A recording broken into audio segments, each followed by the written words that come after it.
Polemik peraturan pemerintah pengganti Undang-Undang Organisasi Kemasyarakatan. Mengambil sikap tegas terkait pembubaran ormas. Pembubaran ormas akan diterbitkan dalam bentuk peraturan pemerintah pengganti undang-undang atau Governors yes berbuah. Menjalankan pemerintahan berarti melihat ke depan dan menjalankan apa yang harus dilakukan. Assalamualaikum warahmatullahi wabarakatuh. Shalom, Om Swastiastu, Namo Buddhaya, salam kebajikan bagi kita semua. Dewan Juri yang terhormat, para sivitas merhati hukum, serta tidak lupa rekan-rekan pikir kami yang intelektual. Perkenalkan kami dari tim Labuan Bajo dengan saya Triti Anastasia selaku pembicara pertama yang akan menjelaskan latar belakang dan urgensi dari musik kita hari ini. Dan juga rekan saya Richard Jamil Heng selaku pembicara kedua yang akan berlaku sebagai pihak pro, serta Atalia Di Valeri selaku pembicara ketiga yang akan berlaku sebagai pihak kontra. Dengan mosi perdebatan kita pada hari ini, pembubaran organisasi kemasyarakatan oleh pemerintah sebagai upaya menjaga keutuhan NKRI. Dewan Juri yang terhormat, dalam pembukaan UUD tahun 1945 pada alinea keempat tercantum tujuan negara, yaitu melindungi segenap bangsa Indonesia, dan diamini dalam pasal 28I ayat 4 UUD 1945 menyatakan bahwa perlindungan, kemajuan, penegakan, dan pemenuhan HAM adalah tanggung jawab negara, terutama pemerintah. Maka dari itu sangat penting bagi pemerintah untuk menjaga keutuhan NKRI agar dapat selaras dengan tujuan dibentuknya pemerintahan. Upaya untuk menjaga keutuhan NKRI ini salah satunya dapat dilakukan dengan berpartisipasi dalam kegiatan gotong royong untuk kepentingan bersama. Kegiatan gotong royong ini dapat dilakukan lebih baik apabila terdapat satu wadah yang dapat menyatukan masyarakat untuk berpartisipasi dalam menjaga keutuhan NKRI. Maka dari itu dibentuklah suatu wadah untuk menyatukan masyarakat tersebut dengan organisasi kemasyarakatan. Organisasi kemasyarakatan yang selanjutnya akan saya sebut sebagai ormas adalah organisasi yang didirikan dan dibentuk oleh masyarakat secara sukarela berdasarkan kesamaan aspirasi, kehendak, kebutuhan, kepentingan, kegiatan, dan tujuan untuk berpartisipasi dalam pembangunan demi tercapainya tujuan negara berdasarkan Pancasila dan UUD tahun 1945. Dengan adanya ormas ini menjadi perantara untuk menyampaikan aspirasi masyarakat kepada pemerintah. Melihat pada status quo saat ini, ormas diatur melalui Undang-Undang Nomor 17 Tahun 2013 dan Peraturan Pemerintah Pengganti Undang-Undang Nomor 2 Tahun 2017 tentang organisasi kemasyarakatan. Posisi ormas-ormas di Indonesia untuk saat ini belum memiliki badan pengawas sendiri. Ormas ini hanya diatur oleh Pasal 59 Peraturan Pemerintah Pengganti Undang-Undang Nomor 2 Tahun 2017, di mana ketentuannya apabila ormas tersebut melanggar pasal yang berlaku, maka akan dikirimkan surat peringatan yang berlaku selama 7 hari sebelum dibubarkannya ormas tersebut.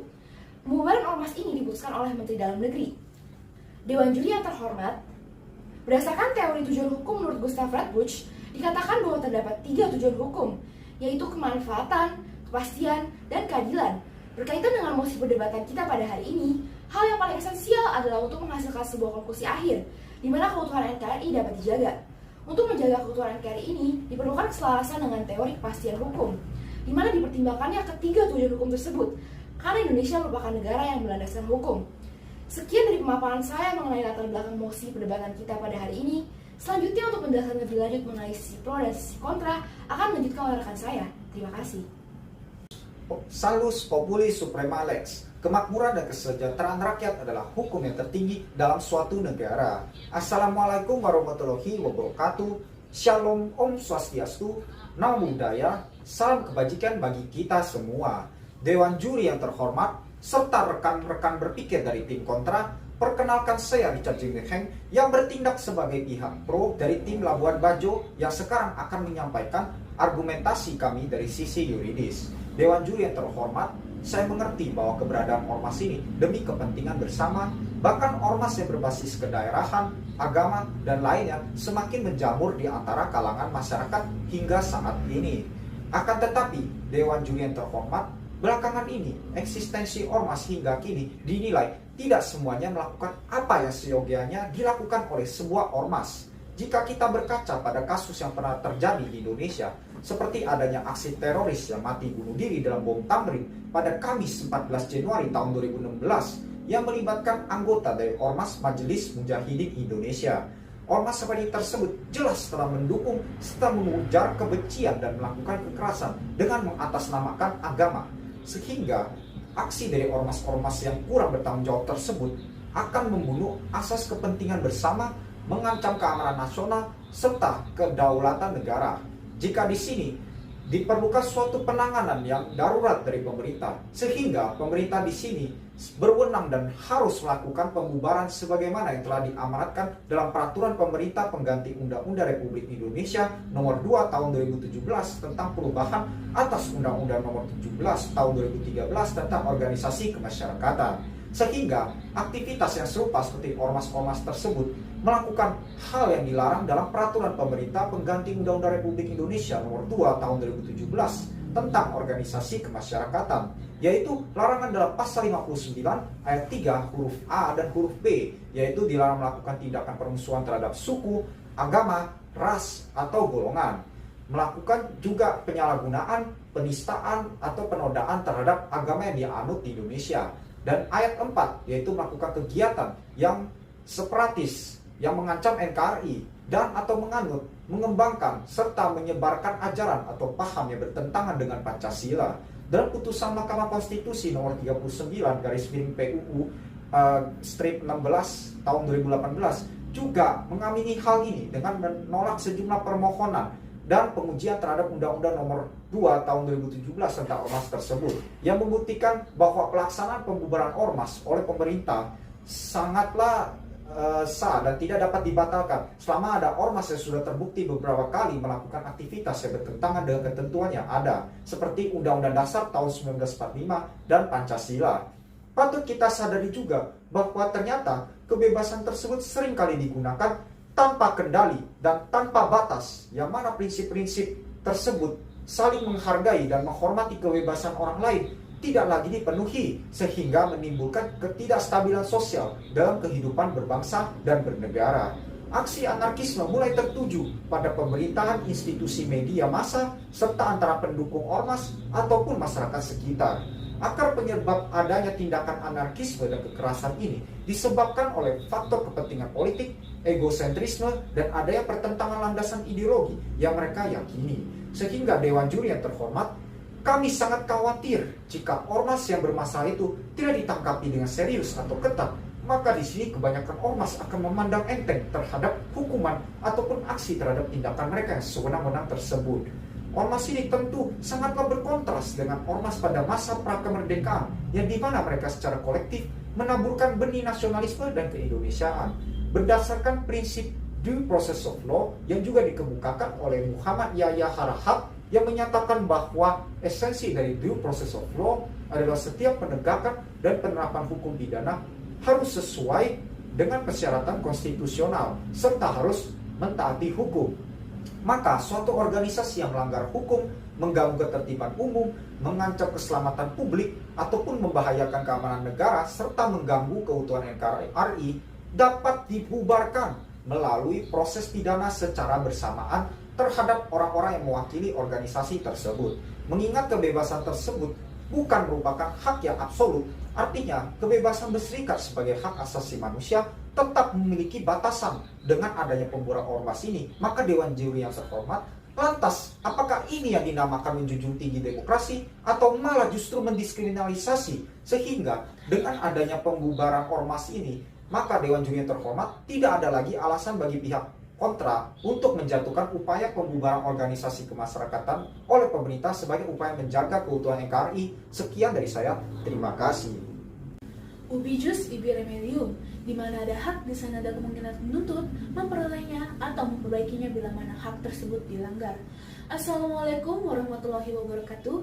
Shalom, Om Swastiastu, Namo Buddhaya, dan salam kebajikan bagi kita semua. Perkenalkan, saya Atala De Valerie yang bertindak sebagai pihak kontra dari tim Labuan Bajo akan menyampaikan argumentasi kami dari sisi sosiologis. Dewan Juri yang terhormat serta rekan berpikir kami. Sebelum saya melanjutkan argumentasi hari ini, izinkanlah saya meluruskan kekeliruan berpikir dari pihak pro, yaitu memang keadaan ormas Indonesia saat ini belumlah berjalan sebagaimana mestinya. Namun, langkah yang diambil dari pihak pro untuk membubarkan ormas bukanlah langkah yang efektif untuk kita laksanakan. Mempertimbangkan bahwa ormas menurut Undang-Undang Nomor 17 Tahun 2013 memiliki fungsi sebagai sarana penyalur aspirasi masyarakat. Ini menandakan bahwa secara tidak langsung, ormas mencerminkan kesadaran masyarakat untuk berpartisipasi mencapai tujuan NKRI. Ada beberapa contoh ormas yang kita lihat berperan besar bagi negara, yaitu Nahdlatul Ulama dan Muhammadiyah. Kedua ormas ini sama-sama organisasi sipil bercorak Islam dan tidak memiliki hubungan struktural secara langsung baik dengan negara ataupun lembaga pemerintahan. Kedua ormas ini memiliki sumbangsi yang sangat besar dalam mendirikan serta menjalankan berbagai lembaga pendidikan di Indonesia, dari tingkat terendah yaitu PAUD hingga ke perguruan tinggi di Indonesia. Jumlah lembaga pendidikan yang di bawah naungan Muhammadiyah saja mencapai angka 10.381 institusi pendidikan, baik dari TK, SD, SMP, SMA, pesantren, dan perguruan tinggi. Angka ini menunjukkan bahwa ormas membantu dalam mencapai tujuan negara yang tercatat dalam alinea keempat pembukaan UUD 1945, yaitu mencerdaskan kehidupan bangsa. Ini menunjukkan bahwasanya argumen dari pihak pro yang seakan-akan memberikan kesan bahwa ormas selalu membawa dampak negatif bagi kehidupan berbangsa dan bernegara tidaklah sepenuhnya benar. Namun sebaliknya, dengan keberadaan ormas ini justru menghantarkan negara kita dalam pemenuhan tujuan negara. Masuk kepada bangunan argumentasi, hal lain yang menjadi kekhawatiran kami apabila ormas dibubarkan adalah pemerintah secara tidak langsung mempersempit ruang masyarakat untuk berorganisasi serta berpendapat. Dengan hal inilah maka pemerintah diberikan celah untuk bertindak semena-mena kepada masyarakat. Dikarenakan kurangnya partisipasi masyarakat sehingga memberikan posisi bagi pejabat negara berada di atas rakyat. Padahal perlu dipahami, Indonesia adalah negara demokrasi di mana pemerintahannya harus dijalankan serta berlandaskan dari rakyat, untuk rakyat, dan oleh rakyat. Sehingga seharusnya sebagai pemerintahan yang sah dan diakui di mata rakyat, titik pusat pemerintahannya pun harus dijalankan berdasarkan kepentingan rakyat. Hal kedua yang menjadi kekhawatiran kami Dewan Juri yang terhormat, yaitu apabila ormas yang merupakan organisasi sipil juga dibubarkan, bukankah ini memungkinkan kepercayaan masyarakat terhadap pemerintah akan menurun? Karena untuk menunjang kepercayaan masyarakat terhadap pemerintah, maka salah satu aspek yang penting adalah partisipasi masyarakat dalam mengambil keputusan, baik secara langsung ataupun mewakili lembaga yang sah untuk mewakili kepentingan rakyatnya.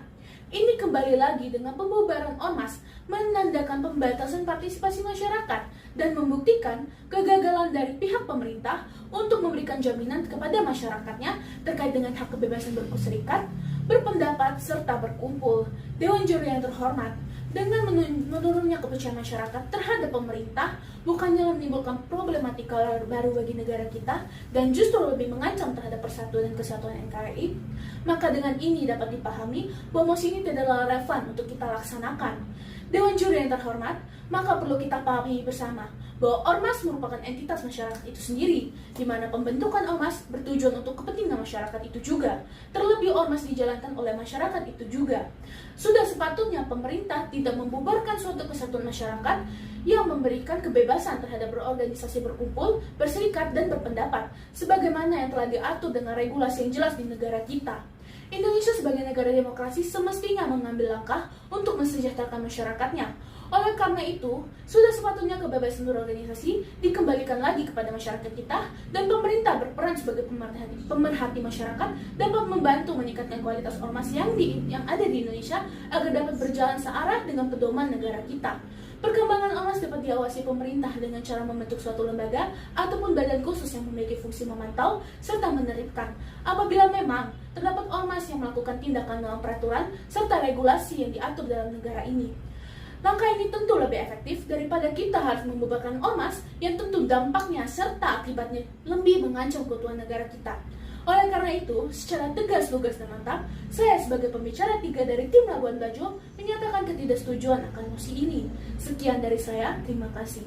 Dewan Juri yang terhormat, tibalah kita di akhir perdebatan hari ini. Sejatinya, kedua pihak ini sama-sama menginginkan tercapainya kesejahteraan rakyat. Maka izinkanlah saya untuk menarik benang merah dari rangkaian perdebatan kita hari ini. Urgensi persetujuan harus dibubarkannya ormas oleh pemerintah adalah sebagai berikut. Yang pertama, kasus nyata yang telah menyimpang dari tujuan awal ormas didirikan, yaitu salah satunya adalah untuk menyatukan masyarakat dan berpartisipasi dalam pembangunan NKRI yang berdasarkan Pancasila dan UUD tahun 1945. Ormas tersebut memicu dan menimbulkan benturan di masyarakat yang dapat mengancam keamanan dan ketertiban masyarakat serta membahayakan NKRI, bahkan mengatasnamakan suatu agama. Namun jika lihat dari sisi lainnya, urgensi tidak kesetujuan harus dibubarkannya ormas oleh pemerintah adalah sebagai berikut. Yang pertama, melanggar prinsip demokrasi dan kedaulatan rakyat yang dianut oleh Indonesia. Dengan dilakukannya pembubaran ormas sama saja dengan mengurangi kesempatan masyarakat untuk mengeluarkan aspirasinya. Selain itu juga telah melanggar kebebasan berserikat yang merupakan bagian dari hak asasi manusia dan dilindungi oleh UUD tahun 1945, khususnya hak untuk berpendapat, hak untuk berserikat atau berkumpul, untuk berkolaborasi dengan orang lain, untuk membentuk suatu organisasi dan juga melindungi kebebasan kelompok itu sendiri. Maka solusi yang kami hadirkan dari benang merah yang dapat ditarik kesimpulan oleh kedua pihak adalah dibentuknya sebuah badan pengawas khusus untuk mengawasi kinerja ormas Indonesia dan sebagai badan pengaduan ormas di mana memiliki tugas menerima berbagai keluhan dari masyarakat terkait keresahan yang ditimbulkan ormas. Bagi ormas yang terbukti melanggar sebagaimana telah diamanatkan dalam UUD tahun 1945 dan Pancasila, maka akan dikirimkan surat peringatan sebanyak 1 kali. Kemudian apabila ormas tersebut tidak melakukan perubahan, maka pemerintah memiliki kewenangan untuk membubarkan ormas tersebut. Sekian kesimpulan dari rangkaian perdebatan kami pada hari ini. Wassalamualaikum warahmatullahi wabarakatuh. Shalom. Om Santi Santi Santi Om. Namo Buddhaya dan terima kasih.